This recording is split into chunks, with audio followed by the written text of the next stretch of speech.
میں آپ سے صرف اتنا کہنا چاہتا ہوں کہ ہر سال یہ جو عرس پاک کی تقریب ہے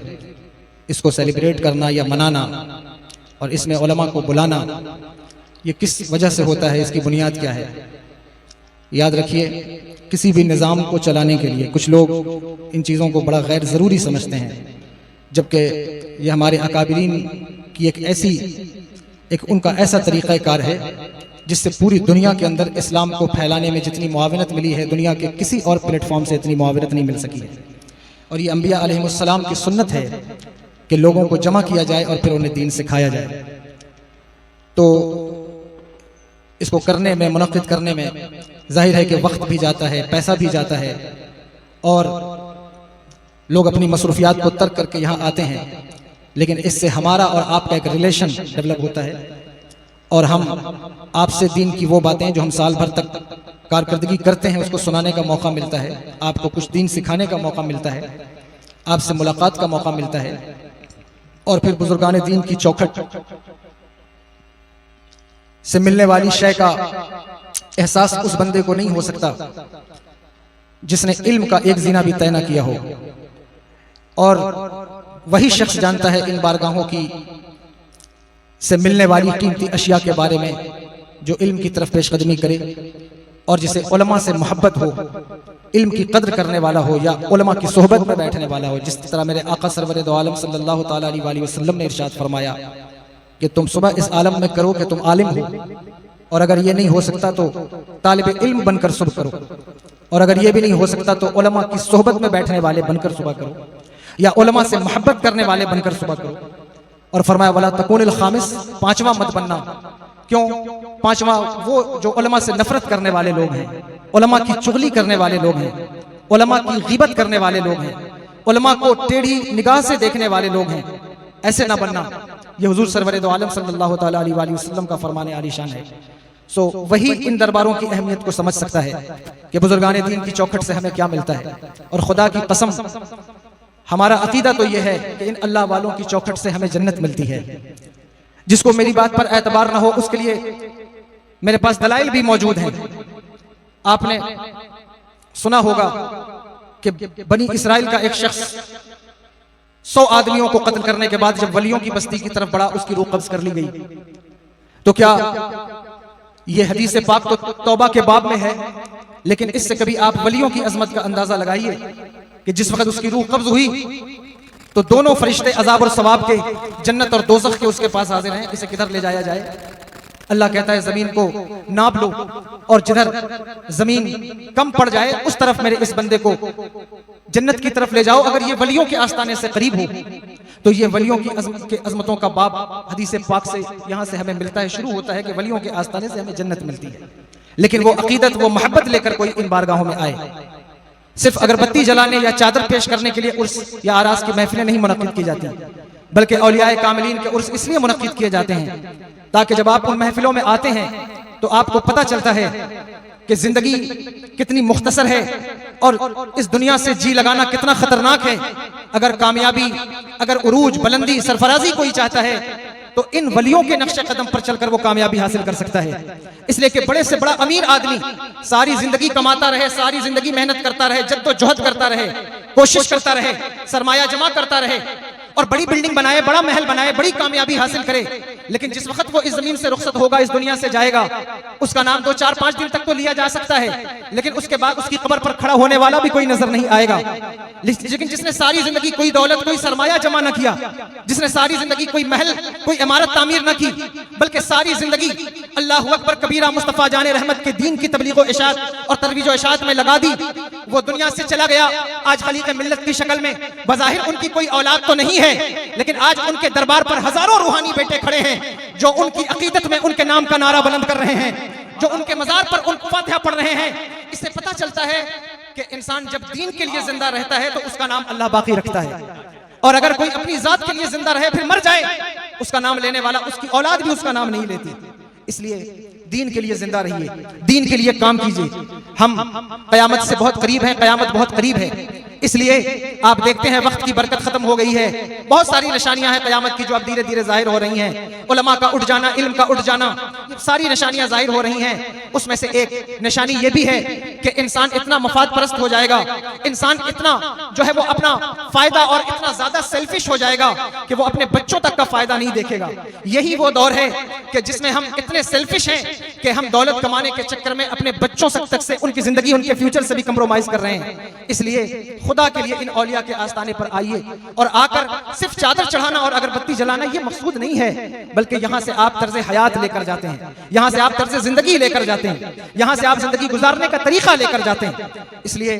دارالعلوم سلیمانیہ رضویہ حبیبیہ پچھلے 26-27 سال سے اپنی خدمات انجام دے رہا ہے۔ پورے ملک میں آپ دیکھیں گے یہاں سے نکلنے والے طالب علم اللہ اکبر اپنے علم کی شعاعوں سے ملک کے کونے کونے کو، گاؤں گاؤں، قریے قریے کو چمکا رہے ہیں، جگمگا رہے ہیں۔ اللہ سے دعا کرتا ہوں اللہ اس ادارے کو سلامت رکھے، اس میں دین دونی رات چوگنی ترقی عطا فرمائے۔ لیکن آپ علم کی طرف پیش قدمی کریں، اور سب سے اہم بات جو میں آپ سے کہنا چاہتا ہوں وہ یہ ہے کہ آپسی اتفاق و اتحاد قائم کریں، ایک دوسرے سے مل جل کر رہنے کی کوشش کریں۔ قیامت بہت قریب ہے، لڑائی جھگڑے فتنے فساد کا وقت نہیں ہے۔ اللہ اکبر، اب تو آپ دیکھتے ہیں کہ حضور نے ارشاد فرمایا تھا سال مہینوں کی طرح، مہینے ہفتوں کی طرح، اور ہفتے دن کی طرح، اور دن کی مثال ایسے کہ جیسے کسی نے آگ جلائی اور وہ بجھ جائے، ایک شعلہ بھڑکے اور پھر وہ بجھ جائے۔ یہ کنڈیشن ہے اس وقت ہمارے سامنے۔ لوگ اتنے مفاد پرست ہیں، لوگ اتنے اجلت میں ہیں، عدم برداشت کا ماحول عروج پا رہا ہے، کوئی کسی کی بات برداشت نہیں کرتا، شاگرد استاد کی بات برداشت نہیں کرتا، مرید پیر کی بات برداشت نہیں کرتا،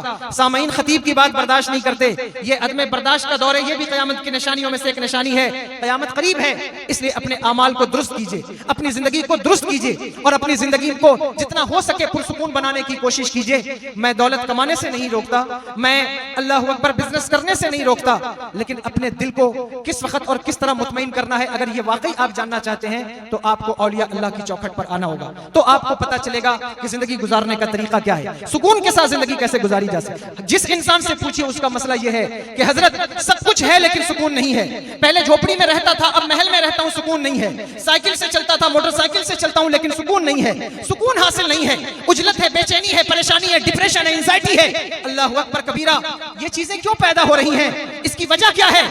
آپ اگر غور کریں گے آپ کو پتا چلے گا۔ آپ دولت کمانے کا طریقہ تو سیکھ رہے ہیں، آپ بلڈنگ بنانے کا طریقہ تو سیکھ رہے ہیں، آپ گھر بنانے کا طریقہ تو سیکھ رہے ہیں، لیکن آپ انسان بننے کا طریقہ نہیں سیکھ رہے ہیں، آپ زندگی کو پرسکون کرنے کا طریقہ نہیں سیکھ رہے ہیں۔ زندگی کو پرسکون بنانے والا طریقہ کیا ہے؟ وہ ان اولیاء کی چوکھٹ سے ملتا ہے، جن کی چوکھٹ سے آواز آتی رہتی ہے کہ اگر سکون چاہتے ہو تو دل کو مصطفیٰ جان رحمت کے قدموں پر فدا کر دو، اگر سکون چاہتے ہو تو اللہ اکبر کبیرہ زندگی اپنے لیے نہ گزارو، دین کے لیے زندگی گزارو، اللہ تمہیں سکون کی دولت سے نواز دے گا۔ اس لیے بات لمبی ہو رہی ہے، میں یہ آخر میں کچھ پیغام ہر سال آپ کو دیتا ہوں، اور میں نے یہ چند باتیں آپ سے پیش کر دی، عرض کر دیا کہ آپ ان چیزوں پر غور کیجئے اور اپنی زندگی کو خوشگوار بنانے کی کوشش کیجئے، انہی اولیاء کی چوکٹ سے زندگی خوشگوار ہوگی۔ دوسری اہم بات کہ آپ کے عقیدے کو سب سے زیادہ توڑنے کی کوشش کی جا رہی ہے۔ سوشل میڈیا کا پلیٹ فارم اس وقت، میں نیشنل لیول یا ملکی لیول پر یا ورلڈ لیول پر بات نہیں کرتا، گاؤں گاؤں کے لیول پر، قریے قریے کے لیول پر آپ دیکھیں گے چند ایسے اوباش، غنڈے اور عقیدوں کو خراب کرنے والے لوگ موجود ہیں جو سوشل میڈیا پر بیٹھ کر کوئی واٹس ایپ گروپ بنا لیا ہے، کسی نے کوئی فیس بک گروپ بنا لیا ہے، وہ لوگوں کے عقیدے خراب کرتے رہتے ہیں اور لوگوں کے عقیدے پر وہ اس طریقے سے جو ہے وہ ضرب لگا رہے ہیں۔ اپنے عقیدے کو درست رکھیے، خدا کے لیے اپنے عقیدوں کو درست کیجئے، بغیر علماء کی صحبت کے آپ کا عقیدہ درست نہیں ہو سکتا۔ اگر آپ کا عقیدہ آپ کے ہاتھ سے گیا تو یقین جانیے کہ پھر آپ کے پاس کچھ بھی نہیں رہ جائے گا۔ اگر بدعمالیاں ہیں ہم اس کی مذمت کرتے ہیں، لیکن اگر کوئی بدعقیدگی پیدا ہو گئی تو پھر اللہ اکبر کبیرہ، نہ یہاں کچھ بنا نہ وہاں کچھ بنے گا۔ اس لیے اپنے عقیدے پر غور کیجئے۔ قربانی آتی ہے، آپ کا عقیدہ خراب کرنے کی کوشش کی جاتی ہے، شب معراج آئے، شب برات آئے، ربیع النور آئے، 11ویں آئے، آپ کے عقیدوں کو خراب کرنے کی کوشش کی جاتی ہے۔ آپ اپنے عقیدے پر توجہ کریں، علماء کے قریب ہو تاکہ آپ کے عقیدوں کو تحفظ دیا جا سکے، آپ کے عقیدے کو تحفظ فراہم کیا جا سکے۔ اللہ اکبر کبیرہ، اسی لیے ہم بار بار اپنے اسٹیج سے تقریروں سے کہتے رہتے ہیں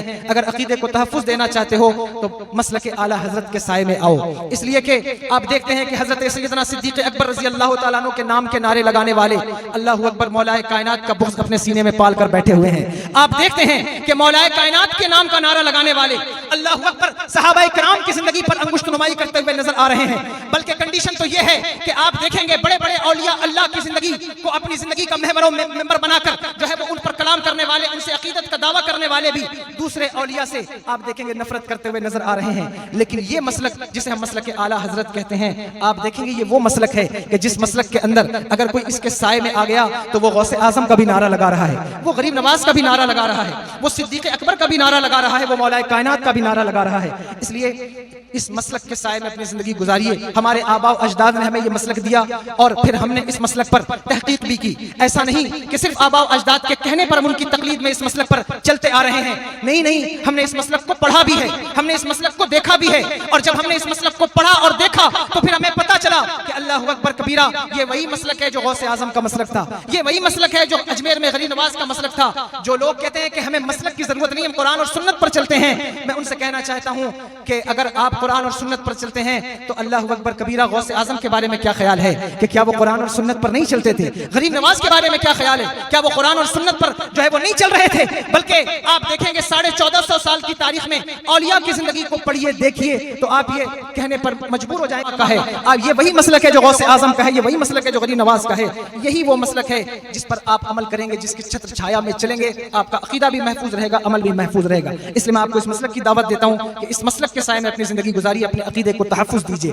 اور اپنے عمل کو خدا کے لیے درست کیجیے, اپنے کردار کو اچھا کیجیے. ایک دوسرے سے جو لڑائیاں آپ کرتے ہیں حسن ظن پیدا کیجیے, بدگمانیوں سے بچیے, ایک دوسرے سے بدگمانی کرنے سے بچیے کہ فلاں نے یہ بات کہی ہے, پتہ نہیں کیوں کہی ہوگی, میری دشمنی میں کہی ہوگی. جتنا ہو سکتا ہے اس کی بات کو اچھائی پر, مثبت پہلو پر محمول کیجیے تاکہ آپ کے جھگڑے, فتنے, فساد ختم ہو سکے. نجی لڑائیاں آپس کی, گاؤں کی, دیہات کی, ان کو ختم کر کے ایک جٹ ہو کر کے اسلام کا کام کیجیے, مذہب کا کام کیجیے, آپس کی جو ہے وہ شکر رنجیوں کو ختم کرنے کی کوشش کیجیے اور اپنے بچوں کو مدرسے میں داخلہ دلائیے, ایڈمیشن دلائیے تاکہ وہ علم حاصل کر سکیں. گفتگو آپ سے کر سکتا تھا کہ دنیا میں کتنا بڑا مسئلہ ہے. میں اس وقت آپ کو آکسفورڈ کے بڑی بڑی یونیورسٹیوں کے ریفرنسز کوٹ کر سکتا ہوں کہ حقوق کی بحالی کا علم یہ بہت بڑا مسئلہ ہے کہ حقوق کیسے بحال کیے جائیں, کہ بیوی کا شوہر کے ساتھ جو حق ہے اس حق کی بحالی کیسے ہوگی, ماں کا بیٹے کے ساتھ جو حق ہے اس کی بحالی کیسے ہوگی, پڑوسیوں کے ساتھ جو حقوق ہیں وہ کیسے بحال ہوں گے. یہ کون سے اسکول, کون سے کالج میں سلیبس پڑھایا جا رہا ہے, مجھے ہاتھ اٹھا کر بتاؤ. آپ نہیں بتا سکتے. میں کسی اسکول, کسی کالج کی مذمت نہیں کرتا, لیکن اللہ کی عزت کی قسم, اس زمین کے اوپر, اس آسمان کے نیچے اگر کہیں حقوق کی بحالی کا علم سکھایا جاتا ہے تو وہ مدرسوں کے علاوہ کوئی دوسرا انسٹیٹیوٹ نہیں ہے جہاں تمہیں حقوق کی بحالی کا علم سکھایا جا رہا ہے. بھائی کے ساتھ کیسے ٹریٹ کرنا ہے, ماں کے ساتھ کیسا بیہیویئر ہونا چاہیے, بیوی کے ساتھ بیہیویئر کیا ہو, استاد کے ساتھ بیہیویئر کیسا ہونا چاہیے, پڑوسیوں کے ساتھ بیہیویئر کیسا ہونا چاہیے. سب سے پہلے آگے بڑھ کر ملک کو آزاد کرنے کے لیے جس انسان نے جہاد کا فتویٰ دیا وہ کسی اسکول کا بچہ نہیں ہے, ایک مدرسے کا بچہ ہے. دنیا جسے علامہ فضل حق خیر آبادی کے نام سے جانتی ہے. بتاؤ یہ مدرسوں کے بچے. اس لیے اپنے مدرسوں کو تحفظ دیجیے, اپنے مدرسے کے بچوں کو تحفظ, ان کی عزت کیجیے, ان کی توقیر کیجیے, ان کو ٹیڑھی نگاہ سے نہ دیکھو, ان کو ترچھی نگاہ سے نہ دیکھو, بلکہ دیکھو کہ یہ وہ بچے ہیں. اللہ اکبر کبیرہ, امت پر جب کوئی وقت آئے گا یہ آگے بڑھ کر ہمارا سہارا بنے گا. آپ کو میری بات پر یقین نہیں ہوگا لیکن میرے پاس ریفرنسز موجود ہیں. فلسطین کی سرزمین پر جو کچھ ہو رہا ہے پوری دنیا کے اندر مسلمان اس کی مذمت کر رہا ہے. خدا کی عزت کی قسم, جس کے دل میں رائی کے دانے کے برابر بھی ایمان ہے, اللہ اکبر کبیرہ, وہ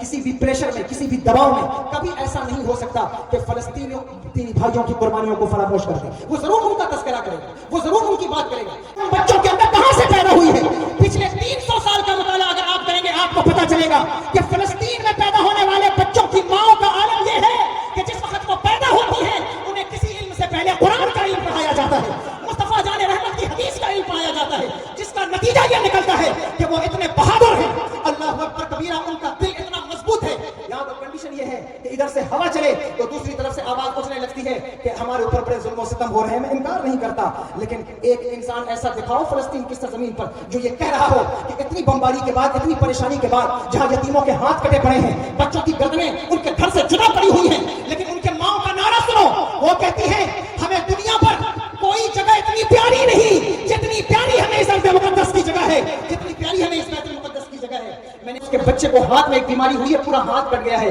اور وہ وہاں سے فلسطین سے, غزہ سے نکل کر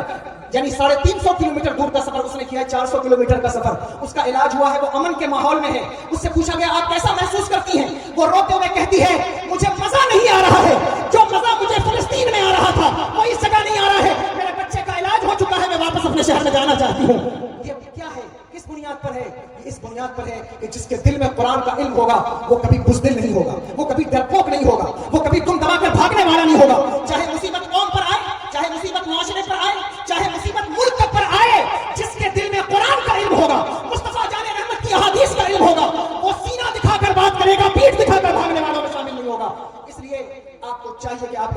پیش قدمی کیجیے, اپنے بچوں کو بھی پڑھائیے, اور آپ یہ اپنے حصے کا کام ترک مت کیجیے کہ ہم کیا کر سکتے ہیں, قیامت آنے والی ہے, سب پریشان ہیں, اور ہم کیا کریں کہ معاشرہ سدھر جائے. جو کر سکتے ہو وہ کرو, اگر ایک اچھا لفظ بھی بول سکتے ہو بولو. خدا کی قسم اگر دین کی محبت میں یہ کام کرو گے, تمہارے لیے یہ عمل میدان قیامت میں اللہ اکبر, اس کا اجر اللہ تمہیں عطا فرمائے گا. بغداد کی سرزمین پر ایک انسان, اس نے جس وقت بیت المقدس عیسائیوں کے قبضے میں تھا, اس نے اخروٹ کی لکڑی کا ممبر بنا ڈالا, اور اتنا خوبصورت ممبر بنایا, پوری دنیا سے لوگ اس کو ممبر کو دیکھنے آتے تھے کہ اتنا خوبصورت ممبر خریدنا چاہتے تھے, وہ بیچتا نہیں تھا. تو لوگوں نے پوچھا کہ کیوں نہیں بیچتے, اس نے کہا اس لیے نہیں بیچتا کہ میں نے یہ ممبر بیت المقدس کے لیے بنایا ہے. لوگوں نے کہا تو عجیب آدمی ہے, اس وقت بیت المقدس عیسائیوں کے قبضے میں ہے, تو نے وہاں کی مسجد کے لیے, مسجد اقصی کے لیے ممبر بنایا ہے, تو یہ ممبر کیسے لگے گا؟ اس نے کہا میں یہ نہیں جانتا, میں جہاد نہیں کر سکتا, تلوار نہیں اٹھا سکتا, میں نجار ہوں, بڑھئی ہوں, کارکا ہوگا اور مسجد اقصی کو آزاد کرائے گا,